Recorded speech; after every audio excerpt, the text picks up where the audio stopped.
같이 보실 하나님의 말씀은 로마서 9장 18절 말씀입니다. 신약성경 로마서 9장 18절 말씀입니다.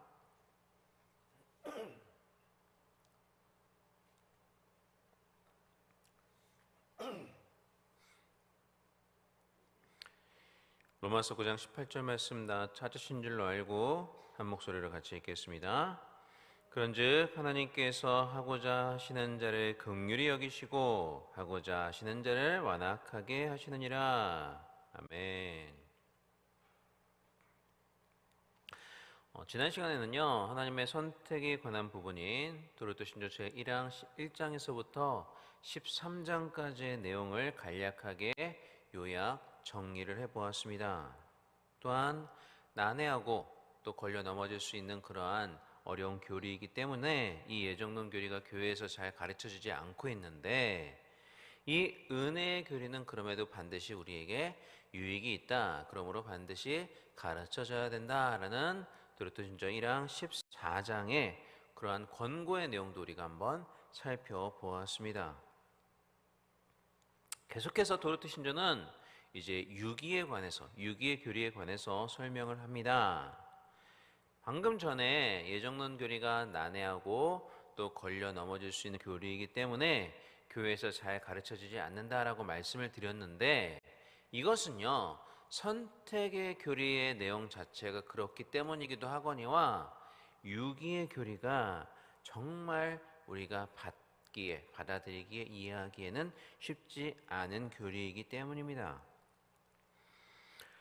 우리 개혁주의는 이중 예정을 주장을 합니다. 예정에는 두 가지가 있다. 즉 선택과 유기라는 두 가지의 예정이 있다. 그래서 이제 이중 예정인데요.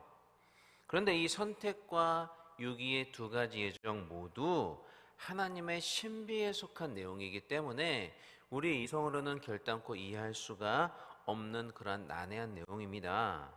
그래서 삼위일체론 또 기독론과 같이 하나님의 신비에 속한 다른 교리와 마찬가지로 이 예정론 역시 먼저 우리는 믿음으로 받아들이고 그 다음에 성경이 우리에게 알려주신 그 범위 안에서 최대한 그것을 이해하고 소화해내려고 우리는 그렇게 노력을 해야 됩니다. 이것이 우리가 하나님의 신비를 다루는 또 알아가는 정당한 방법입니다. 그러니까 알기 위해서 먼저 믿음으로 받아들여야 한다는 것이죠. 자, 그런데 이렇게 선택과 유기, 그 이중의 예정이 똑같이 하나님의 신비에 관한 내용이고 이해하기 힘든 내용이기는 하지만 하나님의 선택에 관한 내용은 그렇게 받아들이기에 꺼려지지는 않습니다.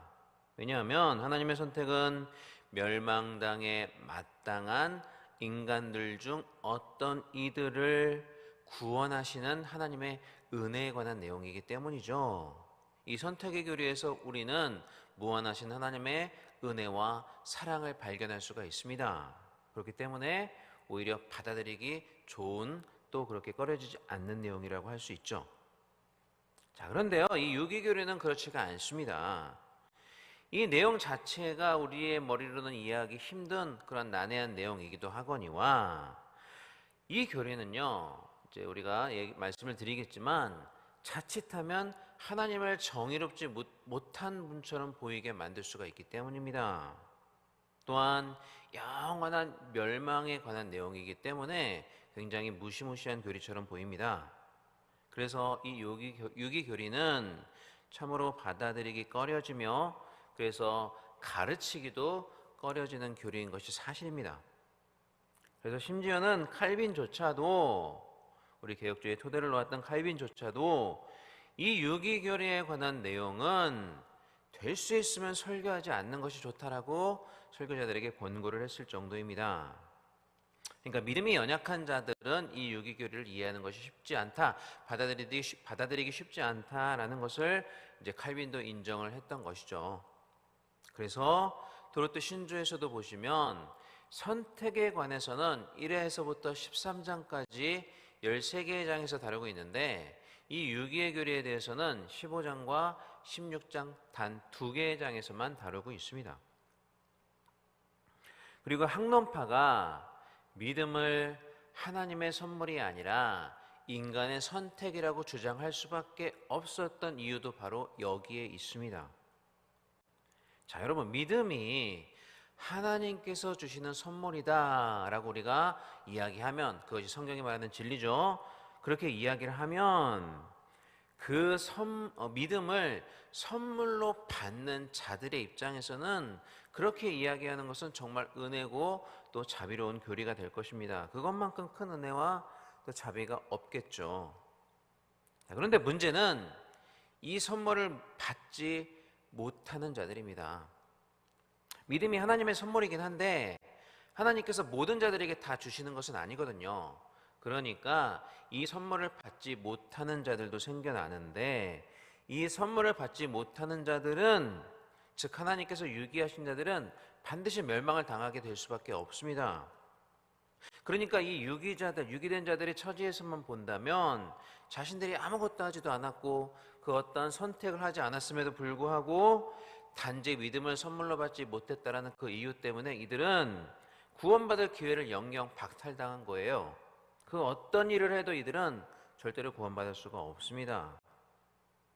그렇기 때문에 학론파가 보기에 우리 개혁주의 유기교리는 결코 받아들일 수 없는 무시무시한 교리였던 것입니다.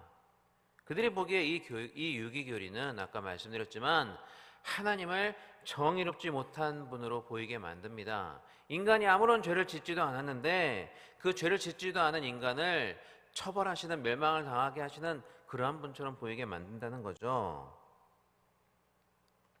자, 그런데 이들이 더욱 심각하게 생각했던 것은 뭐냐? 이 유기교리가 하나님을 정의롭지 못한 분처럼 보이는 것을 넘어서 아예 하나님이 죄를 만드시는 분이다라고 생각하게 할 수가 있다라는 것입니다. 자, 방금 말씀드렸지만 하나님께서 선택하지 않으셔서 믿음을 선물로 주시지 않는, 하나님께서 유기하신 자들은 결국에는 멸망을 당하게 됩니다. 그런데 멸망을 당하는 자들은 죄 때문에 멸망하는 거예요. 하나님께서는 분명히 죄의 삭시 사망이다라고 말씀을 하셨죠. 그러니까 사람이 멸망당하려면 분명히 죄라는 것이 이유가 되어야 멸망을 당하는 겁니다. 그러니까 하나님께서 유기하시기로 예정하셔서 멸망을 당하려면 반드시 이 인간들은 죄를 지어야 된다는 거예요. 그러니까 하나님께서 이 사람들을 반드시 멸망당하도록 하시기 위해서 이 사람들로 하여금 죄를 짓도록 만드신다, 이렇게 주장할 수가 있게 된다는 거죠. 그러니까 하나님이 죄를 만드신 분이다, 이렇게 주장할 수밖에 없다라는 겁니다. 그래서 그들은 말하기를 우리 개혁주의 예정론은 하나님을 죄의 조성자로 만드는 정말 무시무시한 교리다라는 것이죠. 이러한 이들의 주장에 대해서는 이제 다음 시간에 제가 설명을 드리겠습니다만, 순수하게 인간적으로만 본다면 이러한 그들의 주장이나 설명이 이해가 되지 않는 것은 아닙니다. 그러므로 우리 개혁주의 유기교리를 이성적인 차원에서만 본다면 분명히 우리와 같은 개혁주의자들을 난처하게 만들 수 있는 면이 있는 게 사실입니다. 자, 그렇지만 여러분, 이 말을 오해하셔서는 안 됩니다. 이는 인간적인 차원에서, 우리 이성적인 차원에서, 이성적인 설명의 차원에서 그렇다는 것이지, 그렇다고 유기교리가 성경적 진리가 아니다라는 말씀은 아닙니다.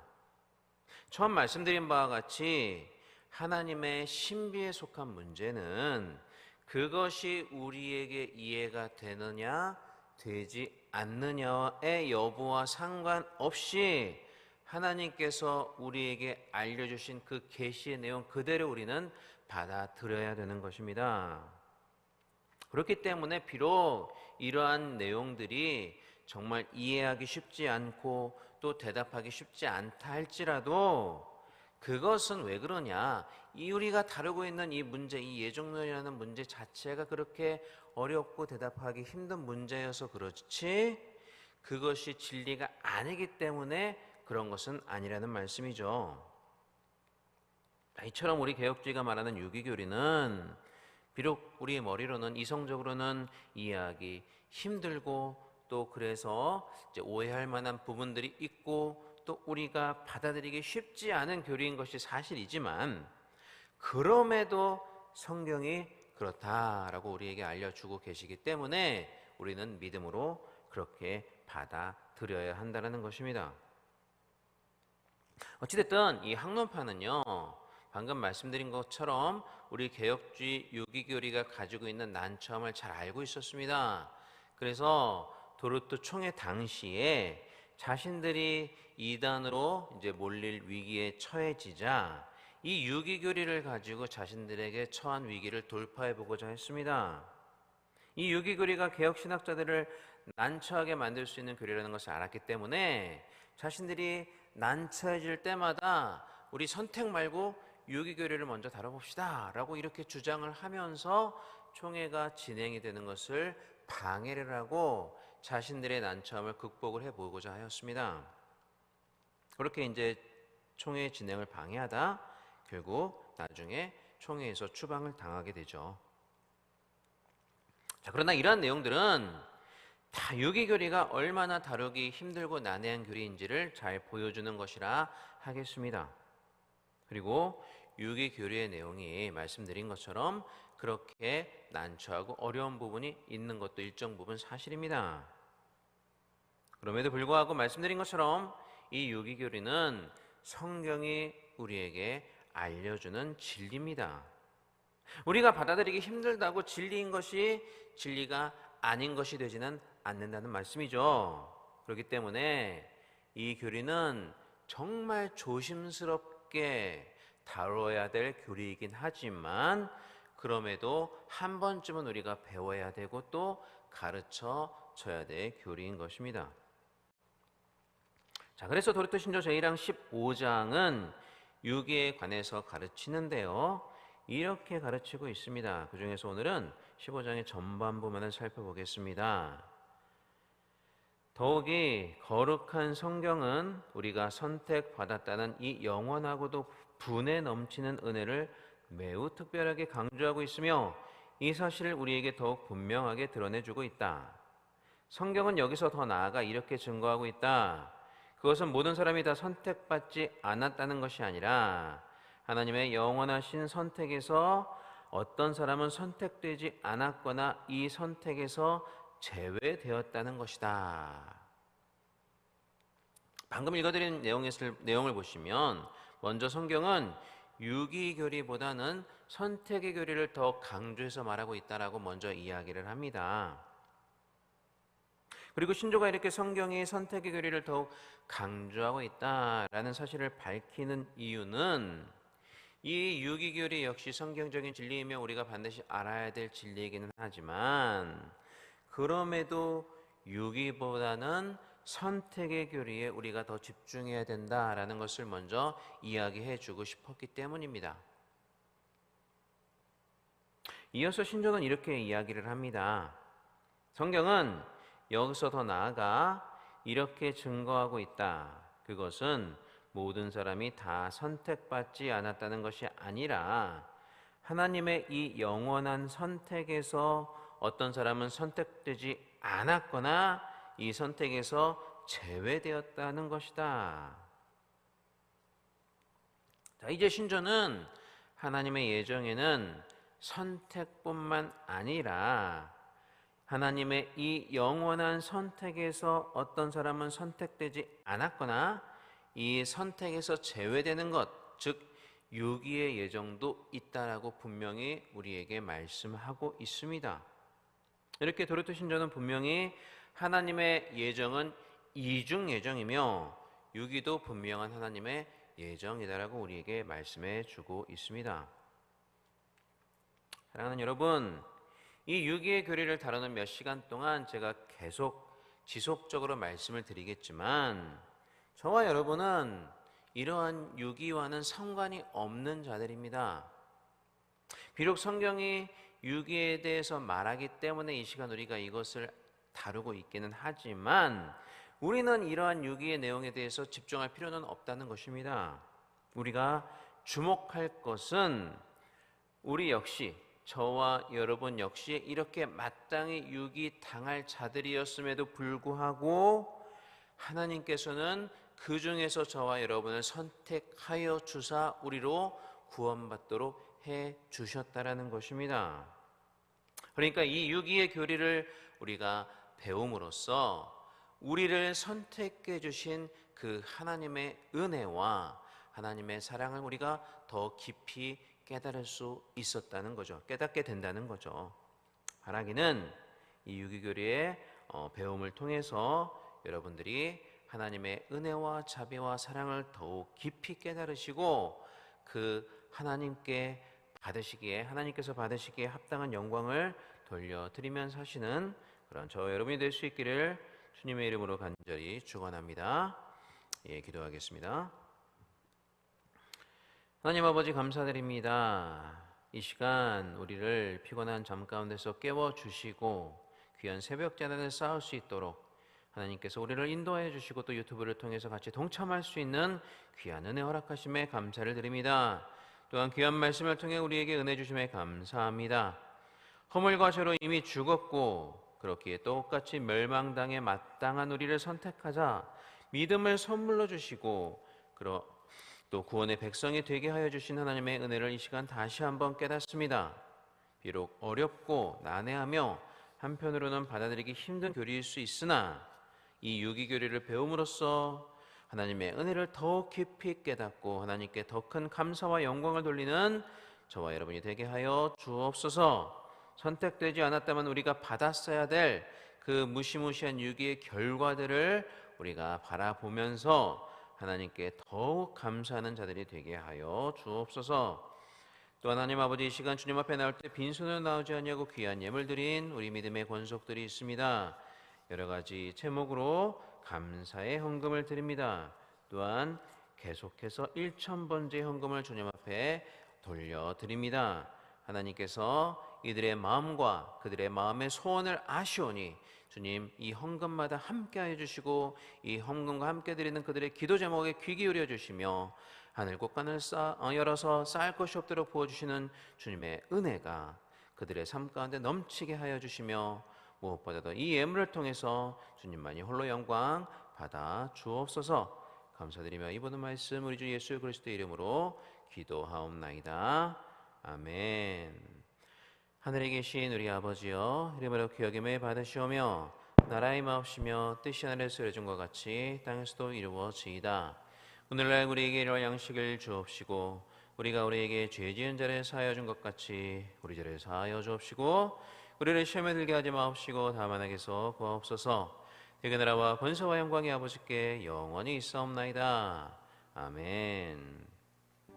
자, 이 시간 우리 합심하여 같이 기도하겠습니다. 먼저 우리 교회와 담임 목사님을 위해서 합심하여 기도해 주시기를 바랍니다. 오늘 드려지는 모든 예배를 통해서 하나님께 온전히 영광이 되게 하시고 특별히 말씀 주신 우리 목사님 여러 차례 말씀을 전하셔야 되는데 말씀을 전하실 때마다 주님께서 더욱 넘치는 은혜와 강건함으로 허락하셔서 하나님의 맡겨주신 말씀을 잘 태워나실 수 있도록 우리 담임 목사님을 위해서 기도해 주시기를 바랍니다. 또한 우리 루체비스타 성탄절 행사가 있습니다. 모든 행사 지역 주민과 함께 할 터인데 그 행사를 통해서 하나님께만 영광이 되고 또 믿지 않는 자들에게 주님의 탄생의 기쁨의 소식을 그 천사들처럼 우리가 전할 수 있는 그렇게 귀하게 쓰임받을 수 있는 귀한 시간 될 수 있게 해달라고 같이 기도해 주시기를 바랍니다. 또한 약속의 말씀 5가지 기도 제목을 놓고 기도하시고 오늘 우리에게 주신 말씀 붙잡고 자유롭게 기도하다 돌아가시겠습니다. 이 시간 다 같이 기도하겠습니다. 사랑과 내가 원하신 우리 하나님 아버지 은혜와 사랑을 진심으로 감사를 드립니다. 하나님 아버지 이 시간 우리를 불러주시고 귀한 주님의 손전 앞에 나와서 예배드리며 하나님께 영광을 돌릴 수 있는 은혜의 시간을 허락하셔서 진심으로 감사를 드립니다. 또 하나님 아버지 이 시간 우리가 주님 앞에 여러 가지 제목을 놓고 합심하여 기도하기를 원합니다. 먼저 우리 교회를 위해서 기도합니다. 이루어지는 모든 예배를 통해서 하나님께 영광되게 하시며 오늘 루체비스타 성탄 행사를 통해서 오직 하나님께만 영광이 되며 믿지 않는 자들에게 주님의 나심의 기쁜 소식을 우리가 전할 수 있는 귀한 자들로 쓰임받게 하여 주옵소서. 우리 담임 목사님을 특별히 붙잡아 주시고 오늘 귀한 말씀 선포하시고 귀한 말씀의 대언자로 서실 때 하나님께서 함께하여 주시며 놀랍게 쓰임받을 수 있도록 성령의 권능으로 붙잡아 주시고 성령의 두루마기를 입혀 주옵소서. 각 처소에 드려지는 모든 예배마다 주님께서 함께하여 주시고 그 예배를 통해서 주님 홀로 영광 받아 주옵소서.